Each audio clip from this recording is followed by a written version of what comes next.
So we're gonna take off those two solenoids. We're gonna cut out the actual sensor, the barometric pressure sensor. We're gonna block off the plates, and then let me get situated and see how we're gonna do to get started. So here we go. Okay, so now we're underneath the car. Like I mentioned before, I'm gonna take off that bolt and that bolt. Those are two 12mm bolts. That's the part of the air pump that leads up there that we've already unplugged, or we've already unbolted. And now we're gonna have to take off the bracket. There's one more bolt that's holding this in place. Let me see if I can get the camera in there. Actually, it's right there. That bolt right there, it's another 12mm, and everything should come off. So I don't know if I'm gonna be able to get me recording unbolting those, but I mean, we just gotta unbolt them. So let me get started. All right, it looks like we have successfully removed that pipe there, so that's free. We removed the bolt up there, so that's free. So now I'm gonna remove all of that. I already took off the pipe, which is right here. These are the bolts that came off of it. Those are the two gaskets. We're gonna have to reuse those because I didn't get another pair. Yes, I know it's bad, but don't judge me because I didn't fully prepare. I thought I did. So let me go get the replacement block off plate that goes there and take off what's up there, and then start working onto the other side. So let me get started. Here is the air pump as a whole. This is gonna be a majority of what you're gonna be taking off. This is what we have to take off. We have to unplug that one plug there. Those two hoses come off of this piece here. This is the one that runs along the driver's side of the head. The driver's side head, yep, right over here around the land. Then it gets connected to this piece back over here, which then gets connected to a combination of pieces here, from hoses from here to here to here and somewhere here. I don't even remember, and it really doesn't matter because I'm never gonna put it back on. This is the piece that we took off in the back by the driver's side, by the cylinder 4 cooling mod. So in the end, this piece is just going to be basically replaced by just a block off plate. So all of this is going to be replaced by one block off plate. So not only are we saving weight, but we're saving or making power. So let me go and replace that one.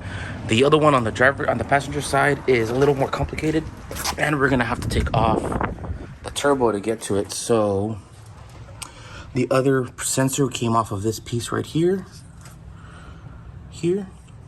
Runs along here, down through there, and then behind the turbo. So what I'm gonna end up doing is taking off the turbo and trying to get to that line, replace it. Not really replace it, but block it.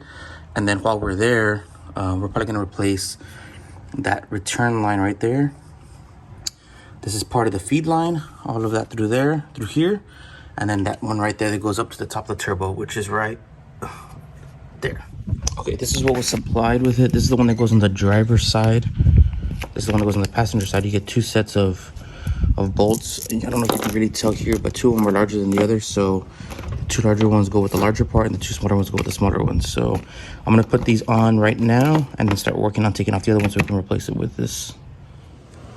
All right, block off plate officially installed right there.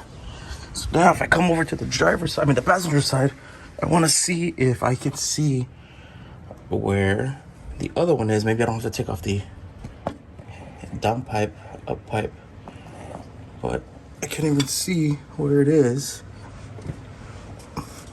And if I can even get to it, but I think it's somewhere, let me see, right there. That's it right there. So maybe we can just get that one off and replace it right now without having to take all this other stuff off. And yeah, let me see if I can get to it, and I'll be right back. Okay, let me give you an update as to what we're doing. I just unbolted the heat shield so I can take it off completely, because where that secondary air pump goes through, it comes down here, and then basically all the turbo and all of the up pipe is in the way. So I figured since I'm gonna have to take off the turbo anyway to do that oil return line, I might as well start taking everything off. So I unbolted the 3 bolts that hold the heat shield together. I'm gonna start taking off the turbo blanket and then start working on taking off the down pipe, and then go to the bottom and start working on removing the header. So I'm just gonna set up the camera and let it record, and I'll give you an update once I can finally get some more stuff off. All right, now we're back underneath the car. Now it's really sunny. Okay, it's right there where this finger's at, the one on the top and the one on the bottom. So let me get those off. I don't know what's up with this lighting. Okay, maybe that's a little bit better, but it's that one and that one. So let me take those off, and then I'll get back to you right now.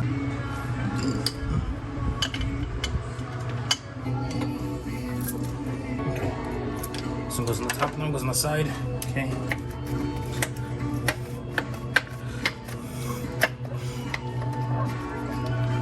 It looks like all of this just to take off a damn. By the way, it's still part of the air pump.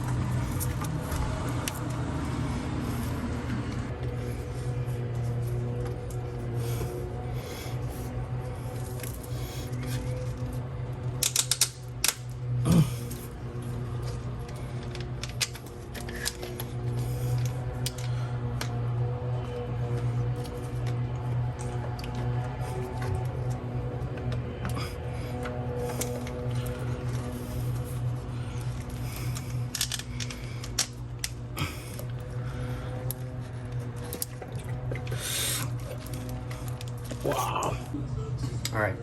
Well, it looks like I was able to break this thing free. There we go.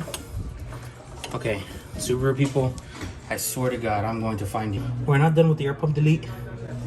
The reason is because we still need to cut out that barometric pressure sensor, but I'm gonna wait for the professional to get here. He's got the right tools, and I don't have the right tools. Or maybe I do, I just don't know where it is. All right, so here's most of the EGR, air pump deletes, emissions, whatever you want to call it. It's a lot of stuff that we took off. This was probably the most complicated uninstall ever, but we're not done yet, so I might do a recap for this video a little later in the afternoon. But the only thing that's left out of all of this is we have to like physically cut out this barometric pressure sensor here. We're gonna have to cut around here, take it out, tape it up, and then tuck it away somewhere. So now we're gonna start installing stuff. So let me see where we end up and how we can get to moving forward. I finally was able to get out that barometric pressure sensor. I don't even know what tools we used, but we put it on a vise that wasn't mounted to anything, and I held on to it because, you know, I don't have a workbench yet. And you can kind of see here, I had to cut around the plastic here, and then once I cut it off, I just kind of got a flathead and started leveraging it up. But I'm just gonna plug this in, tuck it away somewhere, probably put like a Ziploc bag or something on it so to protect it from, I don't know what, from water and stuff. Well, if you've made it this far, thank you for watching. As you can tell, there's still plenty to do for this car, so if you want to keep following us, stay tuned for more videos every Friday going forward until we are done with this car. I'm hoping to finish, for me, in a couple of days, for you maybe in a couple of weeks, so that we can edit the videos, upload, and do so on and so forth. So yeah, stay tuned. Thanks for watching.